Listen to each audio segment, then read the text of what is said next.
जय श्री कृष्णा संग।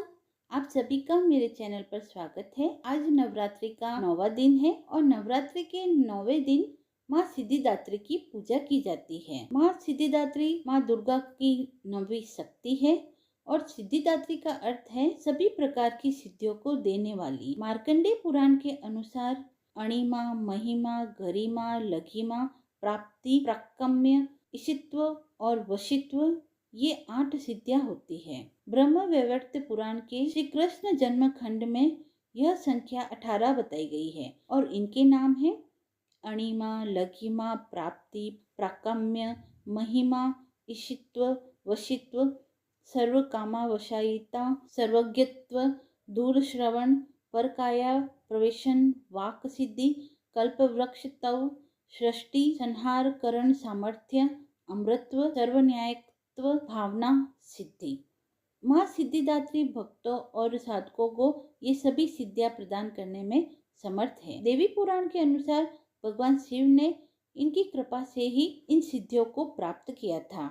इनकी अनुकंपा से ही भगवान शिव का आधा शरीर देवी का हुआ था। इसी कारण इस लोक में अर्धनारेश्वर नाम से वे प्रसिद्ध हुए। माँ सिद्धिदात्री 4 भुजाओं वाली है। इनका वाहन सिंह है। ये कमल के पुष्प पर आसीन है। इनके दाहिने तरफ के नीचे वाले हाथ में चक्र व ऊपर वाले हाथ में गदा है। बाएं तरफ के नीचे वाले हाथ में शंख व ऊपर वाले हाथ में कमल का पुष्प है। नवरात्रि के 9 दिन माँ सिद्धिदात्री की पूजा की जाती है। इस दिन शास्त्रीय विधि विधान व पूर्ण निष्ठा के साथ साधना करने वाले साधक को सभी सिद्धियों की प्राप्ति होती है। सिद्धियां वे शक्तियां हैं जो मनुष्य को भौतिक और आध्यात्मिक दोनों तरह से लाभ पहुंचाती है। इन सिद्धियों से साधक ब्रह्मांड पर भी विजय प्राप्त कर सकता है। हर मनुष्य को माँ सिद्धिदात्री की कृपा प्राप्त करने का प्रयास करना चाहिए। उनकी कृपा से हम मोक्ष प्राप्त कर सकते हैं। मोक्ष वह अवस्था है जिसमें मनुष्य जन्म मरण के चक्र से मुक्त हो जाता है। एक अन्य कथा के अनुसार जब पृथ्वी पर दानव महिषासुर का उत्पात बहुत बढ़ गया था, तब सभी देवता ब्रह्मा, विष्णु और महेश की शरण में गए। तत्पश्चात सभी देवों के तेज से माता सिद्धिदात्री प्रकट होती है और दुर्गा रूप में महिषासुर का वध करके समस्त सृष्टि की रक्षा करती है। नवरात्रि के 9वें दिन माता को विदा किया जाता है। अतः आज के दिन प्रातः काल उठकर स्नान ध्यान करके माता का आसन लगाना चाहिए। इस पर माता सिद्धिदात्री की मूर्ति तथा प्रतिमा को स्थापित करना चाहिए। माता को पुष्प अर्पित करके उन्हें अनार नैवेद्य अर्पित करें, स्तुति करें, ध्यान मंत्र व दुर्गा चालीसा का पाठ करें। दुर्गा सप्तशती का भी पाठ करना चाहिए। इसके बाद माता को मिष्ठान, पंचामृत व घर के बने पकवानों का भोग लगाएं। माता की आरती करें व इस दिन पूजा के अंत में हवन करने का विधान है। इसी दिन कन्या पूजन भी किया जाता है व माता को बैंगनी रंग अत्यंत प्रिय है। अतः भक्त को 9वीं के दिन इसी रंग के वस्त्र पहनकर माँ सिद्धिदात्री की पूजा करनी चाहिए। 9 दुर्गाओं में माँ सिद्धिदात्री अंतिम है। अन्य 8 दुर्गाओं की पूजा उपासना शास्त्रीय विधि विधान के अनुसार करते हुए भक्त दुर्गा पूजा के 9वें दिन इनकी उपासना करते हैं। सिद्धिदात्री माँ की उपासना पूर्ण कर लेने के बाद भक्तों और साधकों को लौकिक पारलौकिक सभी प्रकार की कामनाएं पूरी हो जाती है। लेकिन सिद्धिदात्री माता कि कृपा पात्र भक्त के भीतर कोई ऐसी कामना शेष नहीं बचती जिसे वह पूर्ण न करे, चाहे वह सांसारिक इच्छाएं आवश्यकताएं क्यों न हो। माँ भगवती के भक्त दिव्य लोक में विचरण करते हुए उनके कृपा रस पीयूष का निरंतर पान करते रहते हैं। वह विषय भोग शून्य हो जाते हैं। माँ भगवती का परम सानिध्य ही उनका सर्वस्व हो जाता है। इस परम पद को पाने के बाद उन्हें अन्य किसी भी वस्तु की चाह नहीं रहती। माँ सिद्धिदात्री की कथा। पौराणिक कथाओं के अनुसार जब ब्रह्मांड पूरी तरह से अंधेरे से भरा हुआ था, वह एक विशाल शून्य था। दुनिया में कहीं भी किसी प्रकार का कोई संकेत नहीं था। तब उस अंधकार से भरे हुए ब्रह्मांड में ऊर्जा का एक छोटा सा पुंज प्रकट हुआ। देखते ही देखते उस पुंज का प्रकाश चारों ओर फैलने लगा। फिर उस प्रकाश के पुंज ने आकार लेना शुरू किया और अंत में वह एक दिव्य नारी के आकार में विस्तृत होकर रुक गया। वह प्रकाश पुंज देवी माँ महाशक्ति के अलावा कोई और न था।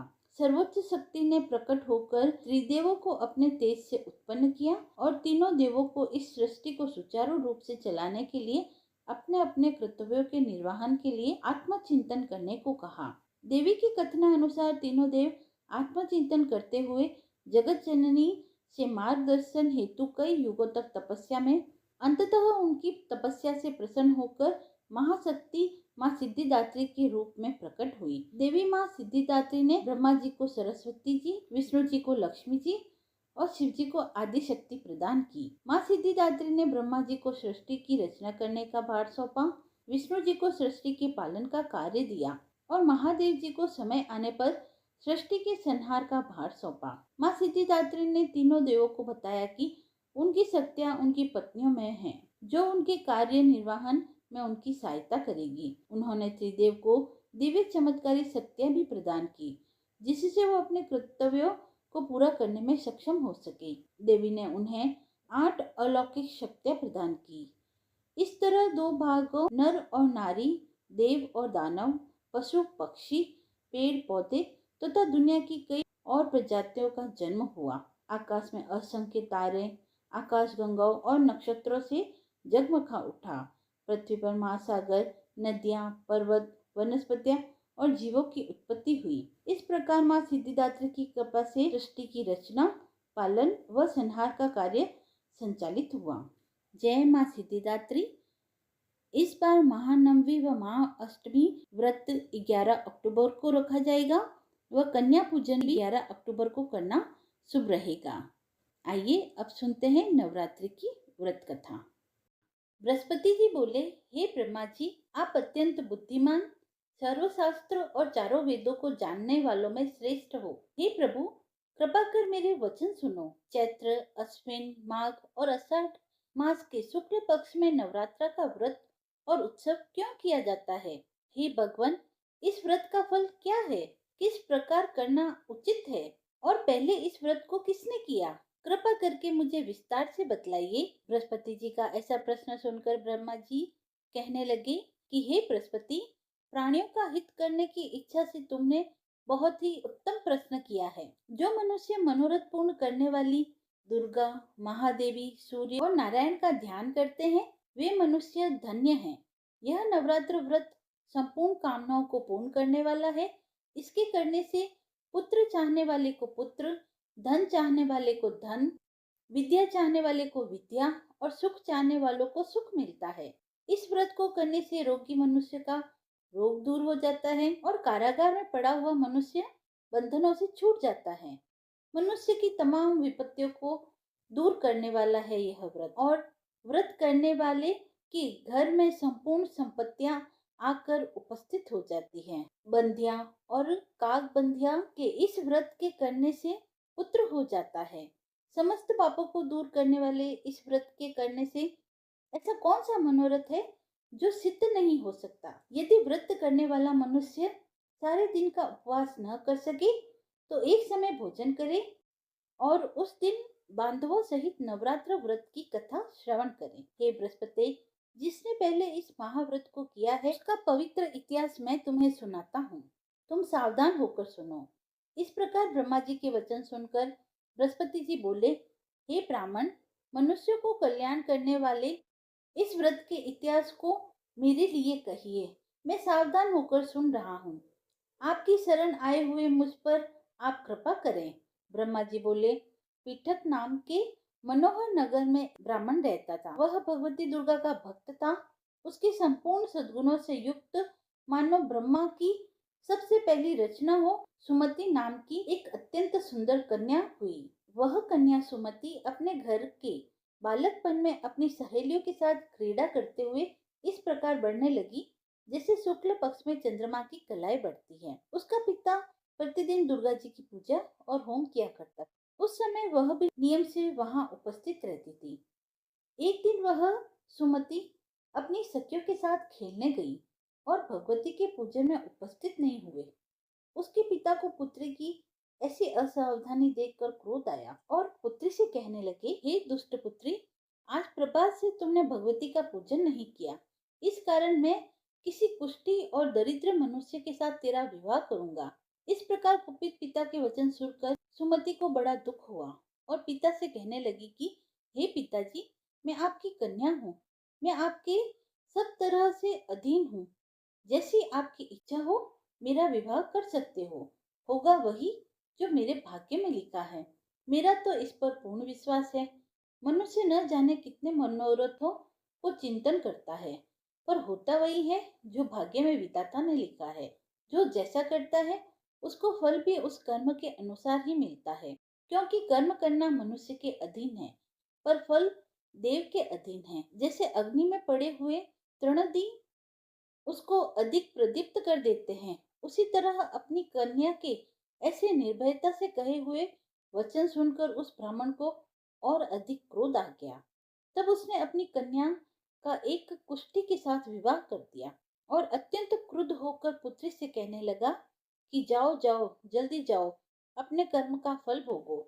देखे केवल भाग्य भरोसे पर रहकर क्या करती हो। इस प्रकार से कहते हुए पिता के कटु वचनों को सुनकर सुमति अपने मन में विचार करने लगे कि अहो, मेरा बड़ा दुर्भाग्य है जिससे मुझे ऐसा पति मिला। इस तरह अपने दुख का विचार करते हुए वह सुमति अपने पति के साथ वन में चली गई और भयानक वन में कुशा युक्त उस स्थान पर उन्होंने वह रात बड़े कष्ट से व्यतीत की। उस गरीब बालिका की ऐसी दशा देख भगवती पूर्व पुण्य के प्रभाव से प्रकट होकर सुमति से कहने लगी कि हे ब्राह्मणी, मैं तुम पर प्रसन्न हूँ। तुम जो चाहो वरदान मांग सकती हो। मैं प्रसन्न होकर मन वांछित फल देने वाली हूँ। इस प्रकार भगवती दुर्गा का वचन सुनकर ब्राह्मणी कहने लगी कि आप कौन हैं जो मुझ पर प्रसन्न हुई हो? यह सब मेरे लिए कहो और अपनी कृपा दृष्टि से मुझ दासी को कृतार्थ करो। ऐसा ब्राह्मणी का वचन सुनकर देवी कहने लगी कि मैं आदि शक्ति हूँ और मैं ही ब्रह्मा, विद्या और सरस्वती हूँ। प्रसन्न होने पर प्राणियों को दुख दूर कर उनको सुख प्रदान करती हूँ। हे ब्राह्मणी, मैं तुम पर तेरे पूर्व जन्म के पुण्य के प्रभाव से प्रसन्न हूँ। तुम्हारे पूर्व जन्म का वृत्तांत मैं तुम्हें सुनाती हूँ, सुनो। तुम पूर्व जन्म में निषाद अर्थात भील की स्त्री थी और अति पतिव्रता थी। एक दिन तेरे पति निषाद ने चोरी की। चोरी करने के कारण तुम दोनों को सिपाहियों ने पकड़ लिया और ले जाकर जेल खाने में बंद कर दिया। उन लोगों ने तेरे को और तेरे पति को भोजन भी नहीं दिया। इस प्रकार नवरात्र के दिनों में तुमने न तो कुछ खाया और न ही जल पिया, इसीलिए 9 दिन तक नवरात्र का व्रत हो गया। हे ब्राह्मणी, उन दिनों में जो नवरात्र का व्रत हुआ, उस व्रत के प्रभाव से प्रसन्न होकर मैं तुम्हें मनोवांछित फल देने आई हूँ। तुम्हारी जो इच्छा हो सो मांगो। इस प्रकार दुर्गा के कहे वचन सुनकर ब्राह्मणी बोली कि अगर आप मुझ पर प्रसन्न हैं, तो हे दुर्गे, आपको प्रणाम करती हूँ। कृपा करके मेरे पति के कोढ़ को दूर करो। देवी कहने लगी कि उन दिनों में जो तुमने व्रत किया था, उस व्रत के एक दिन का पुण्य अपने पति का कोढ़ दूर होने के लिए अर्पण करो। मेरे प्रभाव से तेरा पति कोढ़ से रहित और सोने के समान शरीर वाला हो जाएगा। ब्रह्मा जी बोले। इस प्रकार देवी का वचन सुनकर वह ब्राह्मणी बहुत प्रसन्न हुई और पति को निरोग करने की इच्छा से ठीक है ऐसा बोली। तब तक उसके पति का शरीर भगवती दुर्गा की कृपा से कुष्ठहीन होकर अति कांति युक्त हो गया, जिसकी कांति के सामने चंद्रमा की कांति भी क्षीण हो जा रही थी। वह ब्राह्मणी पति की मनोहर देह को देखकर देवी को अति पराक्रमी समझकर स्तुति करने लगी कि हे दुर्गे, आप दुर्गत को दूर करने वाली, तीनों जगत का संताप हरने वाली, समस्त दुखों को दूर करने वाली, रोगी मनुष्य को निरोग करने वाली, प्रसन्न होने पर मनोवांछित फल प्रदान करने वाली और दुष्ट मनुष्य का नाश करने वाली हो। आप ही सारे जगत की माता और पिता हो। हे अम्बे, मुझ अपराध रहित अबला की मेरे पिता ने कुष्ठा के साथ विवाह कर मुझे घर से निकाल दिया। उसकी निकाली हुई मैं पृथ्वी पर घूमने लगी। आपने ही मेरा इस आपत्ति रूपी समुद्र से उद्धार किया है। हे देवी, मैं आपको प्रणाम करती हूँ। मुझ दीन की रक्षा करो। ब्रह्मा जी बोले कि हे बृहस्पति। इसी प्रकार वह सुमति मन से देवी की बहुत स्तुति करने लगी। उससे की हुई स्तुति सुनकर देवी को बहुत संतोष हुआ और वह ब्राह्मणी से कहने लगी, हे ब्राह्मणी, तुम्हारे उदालय नाम का एक अति बुद्धिमान, धनवान, कीर्तिवान और जितेंद्र पुत्र शीघ्र ही होगा। ऐसा कहकर वह देवी उस ब्राह्मणी से फिर कहने लगी कि हे ब्राह्मणी, और जो कुछ तेरी इच्छा हो वही मनोवांछित फल तुम मांग सकती हो। ऐसा भगवती दुर्गा का वचन सुनकर सुमति बोली कि हे भगवती, अगर आप मुझ पर प्रसन्न हैं, तो कृपा कर नवरात्रि की विधि बतलाइए। हे दयावती, जिस विधि से नवरात्र व्रत करने से आप प्रसन्न होती हैं, उस विधि और उसके फल को मेरे लिए विस्तार से कहिए। इस प्रकार ब्राह्मणी के वचन सुनकर दुर्गा माँ कहने लगी कि हे ब्राह्मणी, मैं तुम्हारे लिए संपूर्ण पापों को दूर करने वाले नवरात्र व्रत की विधि बतलाती हूँ, जिसको सुनने से तमाम पापों से छुटकारा व मोक्ष की प्राप्ति होती है। अश्विन मास के शुक्ल पक्ष की प्रतिपदा से लेकर 9 दिन तक विधि पूर्वक व्रत करें। यदि दिन भर का व्रत न कर सके तो एक समय भोजन कर लें। पढ़े लिखे ब्राह्मणों से पूछकर घट स्थापना करें और वाटिका बनाकर उसको प्रतिदिन जल से सींचें। महाकाली, महालक्ष्मी और महासरस्वती की मूर्तियां बनाकर उसकी नित्य विधि सहित पूजा करें और पुष्पों से विधि पूर्वक अर्घ दें। बिजोरा के फूल से अर्घ देने से रूप की प्राप्ति होती है। जायफल से कीर्ति, दाख से कार्य की सिद्धि होती है। आंवले से सुख और केले से भूषण की प्राप्ति होती है। इस प्रकार फलों से अर्घ देकर यथाविधि हवन करें। खांड, घी, गेहूं, शहद, जौ, तिल, बिंब, नारियल, दाख और कदम, इससे हवन करें। गेहूं होम करने से लक्ष्मी की प्राप्ति होती है। खीर व चंपा के पुष्प से धन और पत्तों से तेज और सुख की प्राप्ति होती है। आंवले से कीर्ति और केले से पुत्र होता है। कमल से राज सम्मान और दाखों से सुख संपत्ति की प्राप्ति होती है। व्रत करने वाला मनुष्य इस विधान से होम कर आचार्य को अत्यंत नम्रता के साथ प्रणाम करे और यज्ञ की सिद्धि के लिए उसे दक्षिणा दे। इस महाव्रत को पहले बताई हुई विधि के अनुसार जो कोई करता है उसके सभी मनोरथ सिद्ध हो जाते हैं। इसमें तनिक भी संशय नहीं है। इन 9 दिनों में जो कुछ दान आदि किया जाता है उसका करोड़ों गुना फल मिलता है। इस नवरात्रि के व्रत को करने से अश्वमेध यज्ञ का फल मिलता है। हे ब्राह्मणी, इस संपूर्ण कामनाओं को पूर्ण करने वाले उत्तम व्रत को तीर्थ, मंदिर अथवा घर में ही विधि के अनुसार करें। ब्रह्मा जी बोले कि हे बृहस्पति, इस प्रकार ब्राह्मणी को व्रत की विधि और फल बताकर देवी अंतर्ध्यान हो गई। जो मनुष्य या स्त्री इस व्रत को भक्ति पूर्वक करता है वह इस लोक में सुख पाकर अंत में दुर्लभ मोक्ष को प्राप्त करता है। हे बृहस्पति, यह दुर्लभ व्रत का महात्म्य मैंने तुम्हारे लिए बतलाया है। ऐसा ब्रह्मा जी के वचन सुनकर बृहस्पति जी आनंद के कारण रोमांचित हो गए और ब्रह्मा जी से कहने लगे, हे ब्रह्मा जी, आपने मुझ पर अति कृपा की जो अमृत के समान इस नवरात्रि व्रत का महात्म्य सुनाया। हे प्रभु, आपके बिना और कौन इस महात्म्य को सुना सकता है। ऐसे बृहस्पति जी के वचन सुनकर ब्रह्मा जी बोले कि हे बृहस्पति, तुमने सब प्राणियों के हितार्थ इस अलौकिक व्रत को पूछा है, इसलिए तुम धन्य हो। यह भगवती शक्ति संपूर्ण लोकों का पालन करने वाली है। इनके प्रभाव को कौन ही जान सकता है। कथा समाप्त हुई। यदि आपको कथा पसंद आई हो तो आप मेरे चैनल को लाइक, शेयर एंड सब्सक्राइब करें। धन्यवाद। जय माता दी।